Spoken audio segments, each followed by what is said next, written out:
जय हिंद। देखिए, हमारे देश में जो ये साइबर क्राइम जो या साइबर स्कैम जो डे बाय डे इंक्रीज हो रहा है, आपने सुना होगा कि किसी के पास में कॉल आया, उन्होंने बाय मिस्टेक ओटीपी बता दिया और उनके अकाउंट से पैसे जो हैं वो विड्रॉल होके कहीं और किसी और के अकाउंट में क्रेडिट हो गए हैं, किसी और के अकाउंट में क्रेडिट हो गए हैं। तो इन सारे स्कैम्स को, साइबर स्कैम्स को रोकने के लिए आरबीआई एक टूल लेकर के आया है, एक सॉफ्टवेयर लेकर के आया है म्यूल हंटर एआई के नाम से, जिसमें आरबीआई ने ये बोला है सभी कमर्शियल बैंक्स को कि सारे बैंक जो है वो इस टूल का यूज करें ताकि ज़्यादा से ज़्यादा वो म्यूल अकाउंट जो है उनको डिटेक्ट कर पाए।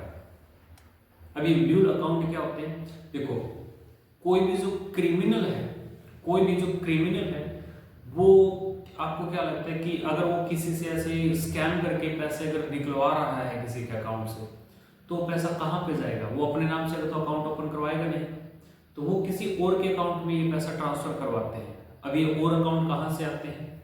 तो देखो, हमारे देश में जनधन के नाम पे बहुत सारे अकाउंट ओपन हो रखे, जिनमें बहुत सारे अकाउंट ऐसे हैं जो डोरमेंट हो गए हैं, इनएक्टिव पड़े हैं।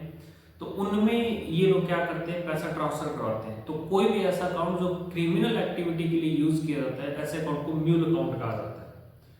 तो ऐसे म्यूल अकाउंट को डिटेक्ट करने के लिए आरबीआई एक टूल लेकर के आया है म्यूल हंटर एआई के नाम से। ये बेसिकली एआई का यूज करेगा ऐसे अकाउंट को डिटेक्ट करने के लिए। अब ये डिटेक्ट कैसे करेगा? तो इसके 9 उन्होंने पैरामीटर्स डिसाइड किए। जैसे मान लो कोई भी अकाउंट है जिसमें बहुत टाइम से कोई ट्रांजैक्शन नहीं हो, उसमें कोई 100-150 रुपए पड़े हैं, ठीक है, और फिर एक दिन अचानक से उसके अंदर लाखों रुपए ट्रांसफर होकर के डिपॉजिट होते हैं, तो ये पैसा कहाँ से आएगा? तो इस तरीके की एक्टिविटी को ये जो टूल है म्यूल हंटर एआई, ये इस तरीके से एक्टिविटी को डिटेक्ट करेगा और ऐसे जो म्यूल अकाउंट है उनको क्या करेगा, आइडेंटिफाई करेगा, उनको डिटेक्ट करने की कोशिश करेगा।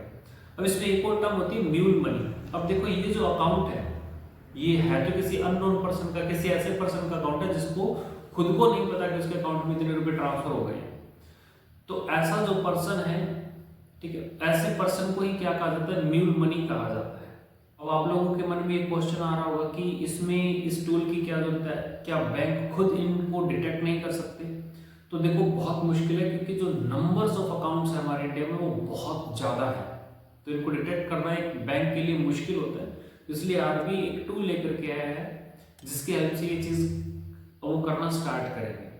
और एक रिसर्च के बेसिस पे अगर हम बात करें तो जो एक डेटा हमारे पास में बैंकों के थ्रू है वो ये है कि अब तक जो गवर्नमेंट ने जो ऐसे म्यूल अकाउंट जो है जिनको फ्रीज किया गया है, तो वो लगभग 4.5 लाख अकाउंट को फ्रीज किया है।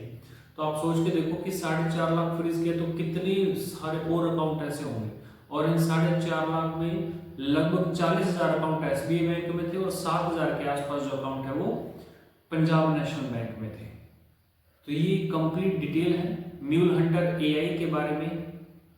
वीडियो खत्म करने से पहले मैं आपसे एक क्वेश्चन पूछूंगा और इस क्वेश्चन का आंसर आपको मुझे नीचे कमेंट बॉक्स में करके बताना है। जिनका सही आंसर होगा उनके कमेंट को मैं एक हार्ट दूंगा ताकि बाकी समझ पाए कि उनका आंसर सही है। तो क्वेश्चन ये है कि इंडिया का पहला कमर्शियल बैंक कौन सा था? The first commercial bank of India. इसका आंसर कमेंट बॉक्स में बताएं। जिनका सही आंसर होगा मैं उन्हें एक हार्ट दूंगा।